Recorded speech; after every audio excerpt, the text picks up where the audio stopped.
Oh, I almost just took you out. That was about to be the end. Well, I mean, you can still move your stand, like common respect. Come on, girl. All right, hey, we're going to be in Ruth chapter 1 tonight. We're not going to read the entirety of chapter 1. This isn't going to be like Mother Goose story time in the Old Testament. But I say that so that way you can read through some of Ruth chapter 1 as we prepare for small groups and things like that during the week. It'll be up there at some point, just in case you don't know how to spell Ruth. Like you're like flipping through your index, you're like E-U-T-H. I don't know. That's how you spell some things with like a U sound. Dude, y'all are so cold all the time. You're like, no, Lane, I don't feel things ever. There we go. Okay, you feel. Oh my gosh. Middle school, you just like make a fart joke, and they're like, ah! I'm like, oh, and it's like a 6th grade boy, so that's pretty great. And I'm like, what? Puberty hasn't happened yet. Thanks. Well, I'm not gonna say them because it's weird. But hey, if you don't know where Ruth is, look through your index. Like, don't feel ashamed. No one sitting next to you knows where Ruth is either. It's only like 4 chapters long, so it's like easily flip pastable too. You can't just like thumb your way to it. But in the next 2 weeks, right, if you saw kind of our series for the next 2 weeks is called Faithful. We're going to be in Ruth chapter 1 and 2. We're not going to go through 3 and 4, although it is worth reading through for you. It is the Word of God, so it will be worth kind of flipping through and looking through that. But we're going to talk about this idea of commitment and loyalty and faithfulness because, like, we're not great at that by any means, right? Or we think of, like, random things. We're like, oh, like, commitment. That's the thing that I have with my boyfriend or girlfriend for 3 weeks, and then I'll like commitment again with somebody else, like, and so we want to kind of talk about what that looks like in the confines of the church and what it looks like in the story of Ruth. But when I was in high school, I think I've talked about this a little bit up here. I like clearly didn't play like football or baseball or any sport that requires like any average amount of muscle.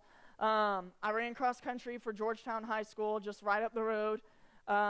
We were good because we had to be. It was like be good at cross country or like never do anything again for the rest of your life. Like if you're gonna do it, let's just be good at it. And so we were in cross country, and going into our senior year, we changed coaches, and we had this old dude come in. His name was Coach Townsend. Coach Townsend was in the Legacy Ministry. Let me tell you. Coach Townsend comes in, and like this dude's like limping all the time because he had like 17 knee replacements, and he's a robot from the waist down, and his like gears are a little bit tight.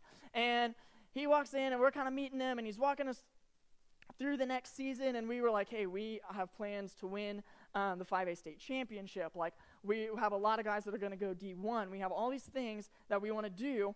And so he kind of comes in, and he's like, all right. And Coach Townsend, the dude could give like a speech to end all speeches, right? Like if you can get a bunch of skinny white kids to want to go get in a gang fight, like then your speeches are phenomenal. And he comes in, and he walks in, he gets to the dry erase board, and he draws, and he's like, we're building a pyramid. And I'm like, well, that already sounds awful. I don't want to build. I came to run, not to build.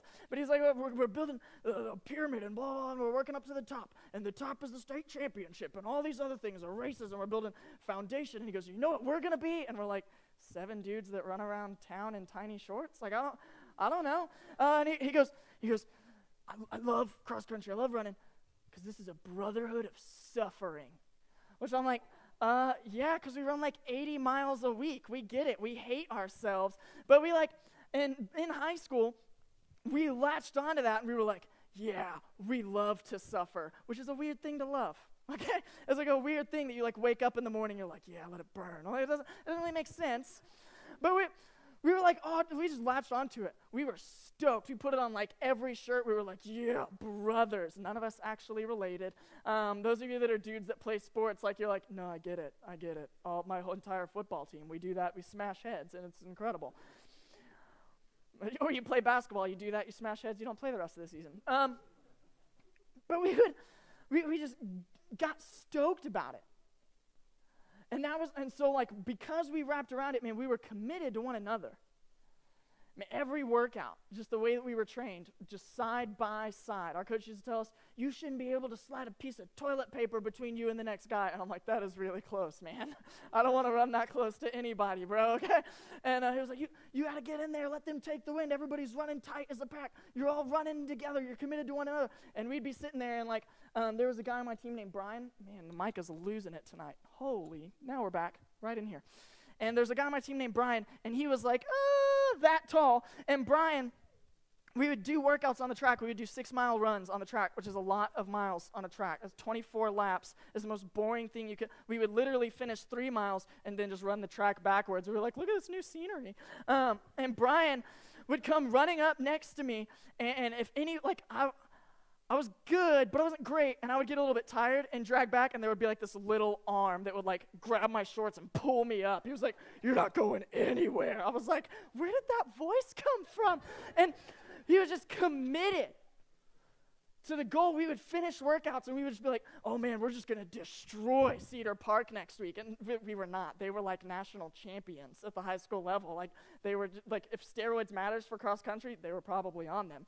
And we would just stoked, committed to one another, like calling each other on the weekends, like, did you drink a soda this weekend? I would never. My body is a temple. And we're just going all the time, just committed to one another. All of our spare time was spent with one another. All of our spare time was spent. We would finish meets on Saturday morning, right? Some of y'all are like, 7 a.m. Bible study? I was waking up at 5 a.m. on Saturdays, like, I'm going to go run around the park today, hope I beat somebody. And we would finish that and be like, hey, I'm going to go home and nap, and then Disney movie night. Yeah, that's what we did on the weekends. We were like, hey, we're going to hit up Pocahontas tonight with the girls' soccer team, right? We were like, yeah, dude, I love Poke, let's go. And we would meet up Saturday night, and we would hang out, and we were just committed. We really bought into the fact that the guy standing next to you was your brother. They were family. And it's not like football where you're like, yeah, I'm going to have to kill the other guy on the other side of the line to protect this dude. Like, we're just running next to each other, but we're still standing next to other teams like, I dare you to cut him off. I will cleat you. And we're just moving on. We were just committed solely to the cause. And it's very easy, especially in high school, to get committed to a group of people that you are slaving away with in the weight room, on the track, in the pool, on the soccer field, in the choir hall, and I'm going to sing you all the way down. And it's very easy to get committed and to wrap around those things and have coaches and teachers to kind of come along us and inspire us, and we're like, yes, this is my team. These are my people. Yet for some reason, we don't do such a great job as the church. We don't do such a great job as the church. We're all these people from different organizations and clubs and family backgrounds and faith and Marble and homeschool or whatever it is, and we all kind of come in to the same room, and it's this weird level of commitment. And not only that, like we can get committed to a group of people who are doing something exciting. Like when a state championship is in front of you, you're like, I will literally cut off my right foot to win state. That's not going to help me run any faster, but I'll do it. Like whatever, coach, just tell me, okay? It's easy to get committed and stoked about that. But when a friend is down or a person that you know in your student ministry is down and it just takes a little bit too much effort for you to care that day, it's not as easy, right? Like we live in the land, and I know y'all aren't on Facebook because you were like, oh no, our parents are there. Swerve, Snapchat. And I get it, but we live in a Facebook where like maybe is my favorite button, right? Like someone invites you to an event, you're like, maybe. They're like, there's going to be fireworks, and we're giving to orphans, and we're going to save lives. You're like, maybe. Well, how many orphans? There's another event that's got more orphans. It's going to be better. And so we start to say, okay, what is the best thing that's going to take my time? I'm going to say maybe because there might be something better. Right? Girls, like you get me, right? Like little Susie over here is like, hey, you want to come over this week? We're going to sleep over. And you're like, I don't know. Courtney might have something this weekend too. And she's way more exciting. And your house smells funny. And we have a trouble with commitment. Right, and you see it too, because every time, and like relationships in your schools come around like seasons on a calendar. You're like, it's winter. Sam and Betty, no more. They'll be back in the summer. Like, it's like a little rotation because commitment is hard. Commitment is insanely hard, and here's why, and you're going to see it up there, because you have nothing to gain and everything to lose. In true commitment and true faithfulness, you have nothing to gain and everything to lose. And here's the trick. Everybody wants the friend or the group of friends that are just totally committed to one another. You're just stoked on one another. Right? You know, like the like little joke where they talk about it and they go, oh yeah, a good friend will bail you out of jail. A best friend will be sitting next to you like, yeah, that was awesome. That's wrong. Those are criminals. Those are not good friends. Okay, but just the idea that someone's going to be with you through thick and thin, no matter what you do, that you're like, I'm about to go commit a crime, and they're like, okay, shh. They usually have just that kind of intimacy with someone, that kind of commitment, that you love one another that much. And it's hard because you have nothing to gain and everything to lose, because in true commitment and true faithfulness, and hopefully most of you, if not all of you, will find this out one day when you dudes get on one knee, or by then, like, everything is so, you just stand there and you're like, marry me? But you'll look across and you will say I do to somebody else, and you will find out what true commitment is the moment they don't roll the toothpaste up right. Okay, like you'll be like, I don't know, I think I'm out because they're a squeezer and not a roller, and this is terrible. Some of y'all are like, man, what's going on in the Malikian home? The toothpaste fight got a little bit intense. I'm kidding. Never for the toothpaste. Sometimes when she puts the toothbrush next to mine, though, and like the bristles touch, I ain't doing that, though. Huh? Dude, I don't even know. I'm so early at that point, I'm just like, if I get to the toothbrush, it's a victory, okay? And so we look at that, and we, dude, what's up? I'm not answering that question. That's weird. That's weird. And it's weird that you focus on, like, what you do. You're like, like origami. I don't know. So, and so you're going to find out what true commitment is, because at some point you're going to have to sacrifice of yourself for another person. All your wants, all your desires, all your schedules, you're going to have to sacrifice for another person. And listen, you are the busiest people on the planet. You are. It's absolutely insane. Because you got the same time of day as everybody else, and you're accomplishing the same stuff, and you're 10 times as busy. You wake up every morning trying to figure out what is going to be the most important, what's going to get your commitment that day.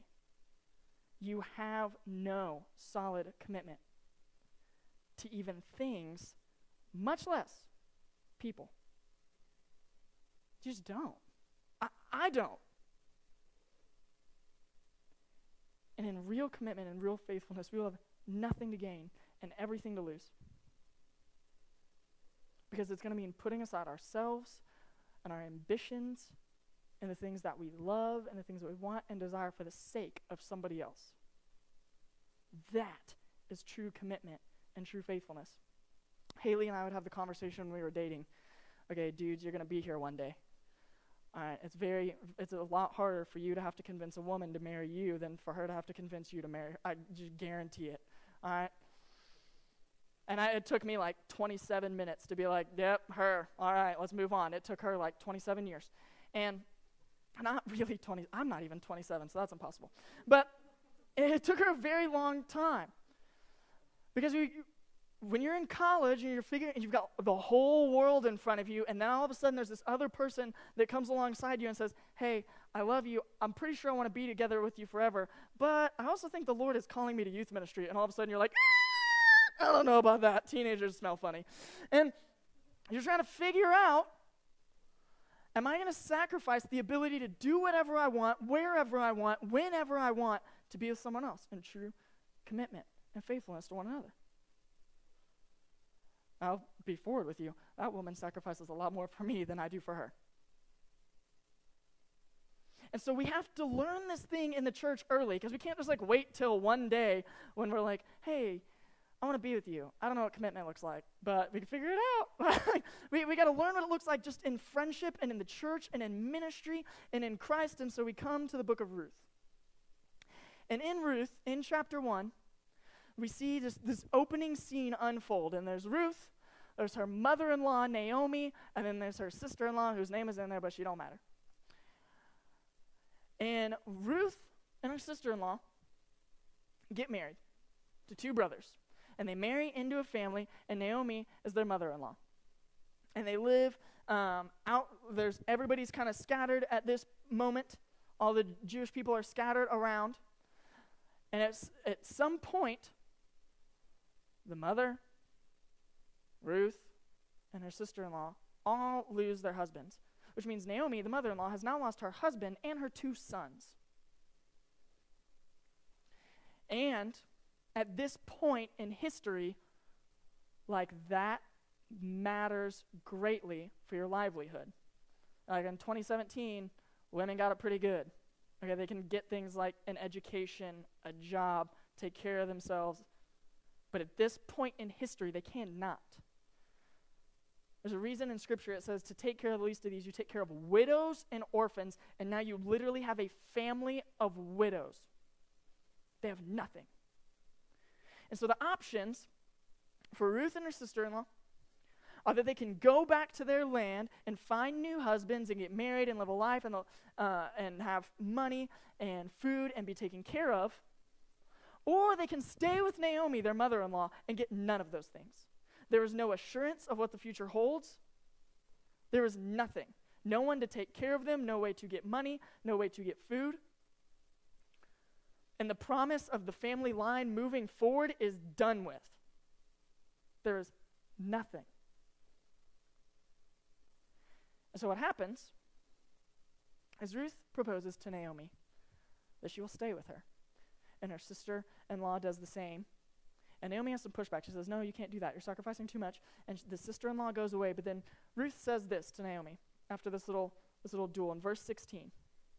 It says, but Ruth replied, don't urge me to leave you or to turn back from you. Where you go, I will go. Where you stay, I will stay. Your people will be my people, and your God, my God. That is important because Ruth is not one of the people of God.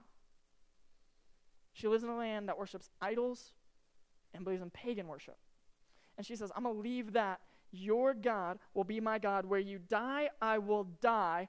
That's pretty important. That's the same promise that I made to my wife. And Ruth is making it to her mother-in-law. She says, where you die, I will die, and there I will be buried. May the Lord deal with me, be it ever so severely, if anything but death separates you and me. When Naomi realized that Ruth was determined to go with her, she stopped urging her. Ruth says, I will leave everything to go with you. And Ruth gets nothing in that deal. No assurance, no financial gain, no promise to be taken care of. She gets nothing but the sacrifice of herself to take care of her mother-in-law. She has everything to lose and nothing to gain. And here's the question that we must ask. Are we like Ruth? Are we willing to lose it all? If you're taking notes, that's on the screen. Are you willing to lose it all? Are you that committed to one another that you are willing to lose it all for the person sitting in the seat next to you? And most of us go, did we sign up for war? Or did we get saved? Like, I don't really know. But the question we must ask ourselves, are we willing to lose it all? And in Marble Falls and Texas in 2017, that probably doesn't mean your life. Okay, we'll be straightforward. That probably doesn't mean your life, but what it might mean is your status, your popularity, what other people think of you. To be able to care for and look after the people that are like Naomi in your high school that are hurting, that are mocked, that are made fun of. And already in your head, there should be names and faces flashing through because no one is like, people in my high school get made fun of and picked on? What? What kind of animals do I go to school with? Lots of them. You would be able to see those people, would be able to see them like Ruth sees Naomi, and we would say, I care for you because we have the same God. And I am committed to you. I see you. I love you. I will care for you because my God does all three things for me. that is hugely important. That we would be a student ministry that cares for one another and is committed to one another and loves one another. That high school students should not fear coming here because the kid that picks on them at school sits in these seats. But that they would come here and find comfort and grace and the love of Christ because the only kid that is nice to them sits in these seats. That should be the reputation that precedes you in Marble Falls, in Faith, in the community. Scripture's pretty clear. When Jesus is talking, he says, man, they will know you by the way that you love each other. How do you love each other? Do you love each other? Do you moderately like each other? I have the same conversation with high school students and people over high school students all the time. And out here in our building, it gets a little bit tight. And when we let out of here the 6 o'clock hour, like people who haven't discovered deodorant just rush out the doors. And all of a sudden we're like, don't touch. They got leprosy. And the question is, are they your student ministry too? Are they your church too? Are they the body of Christ too? Do you love and are you committed to 6th through 8th graders? And do they know that? You should be their heroes in the faith. They should go to Friday night games and be around town, and all their other little rodent friends should be walking around with them and be like, who's the grown man that you just talked to? Like, he's just in my youth ministry. He's a cool dude. What up, Braden? And that kid goes into middle school, and they're like, he hangs out with people on the football team. And he's like, yeah, you mess with me, he will kill you. You should carry that reputation. You would be so committed to and love one another that everyone else outside sees it. That when the world thinks that the church hates everybody because we believe some certain things or we live in some certain truths, that they look at First Baptist Marble Falls and they go, okay, but they love people. Like, they actually like each other. They're not on the verge of killing each other every week. Sometimes, not every week. They're committed to one another. They fight for one another. They protect one another. They are their own because they share the same God. They are the same people. And they will love one another because they are committed to one another. And where the person sitting next to you goes, you will also go. And you may not have to go with them to die, but you might lose a lot of status and reputation and what people think about you because you are walking arm in arm with them in the love of Christ.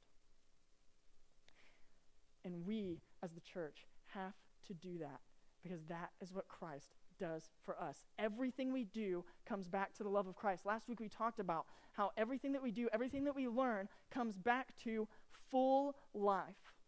Fully living is being able to abandon everything else for the sake of the gospel, that someone would know that they are cared for and loved by God. That the church would be a safe haven for sick, sinful people to meet Christ. To be committed to one another. One of the greatest truths I ever tell students is that your best friends in all of life, for all of time, should be the people that you grew up in youth ministry with. Because they will hold you to truth.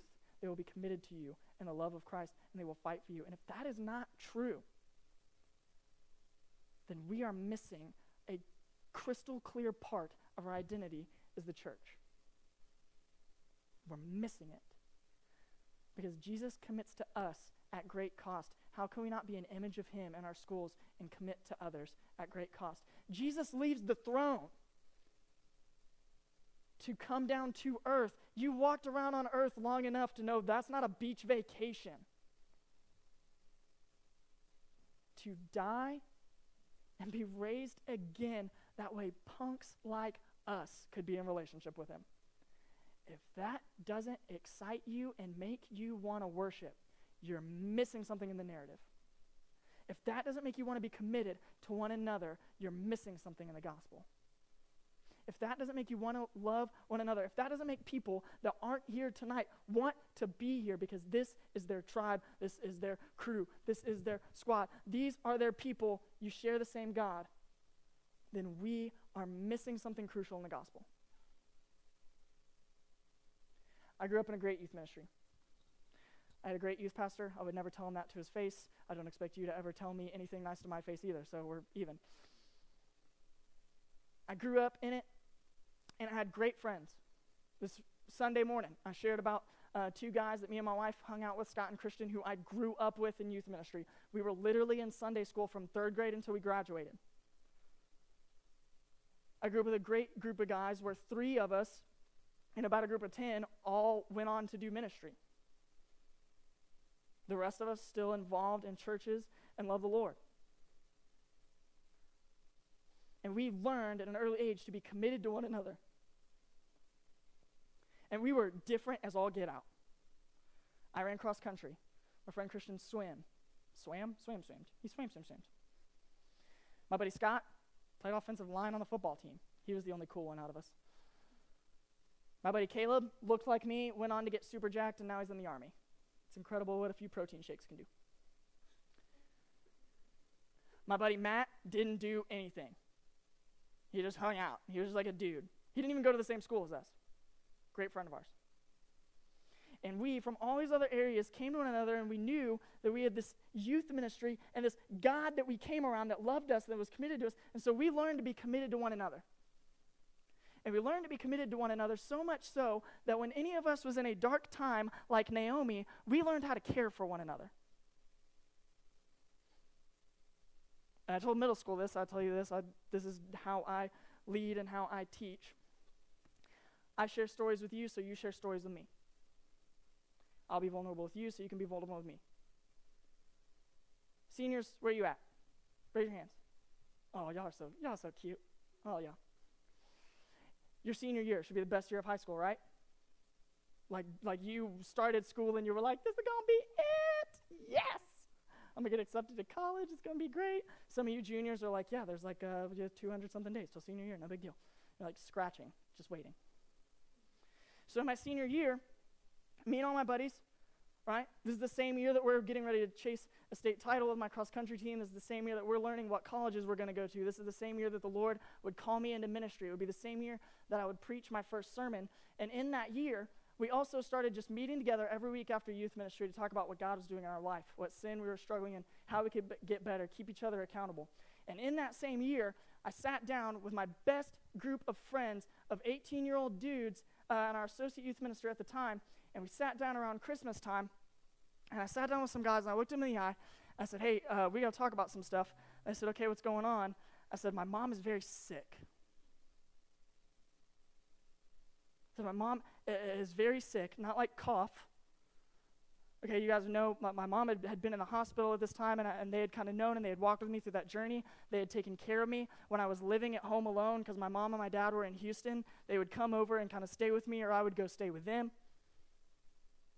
And I said, she's very sick. And we found out it's not going to end well. And so in my senior year, when everything is supposed to be going great, when I'm trying to decide where to go to school, now I have a dying mom.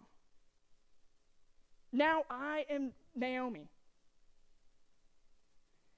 And my best group of friends came around me and prayed with me and hung out with me and took me to play disc golf and took care of my family and took care of my dad and took care of my little sister and went to my mom's funeral, which is not like that's not a fun thing. That's not an outing. And they took care of me and they loved me because they were committed to me. Those same men would be, all of them, at my wedding one day. Because that's commitment to one another. That you see the suffering and the hurting and you latch onto them. You say, we share the same God. We are the same people. Where you go, I will go. If you are hurting, I will hurt right next to you because I'm committed to you.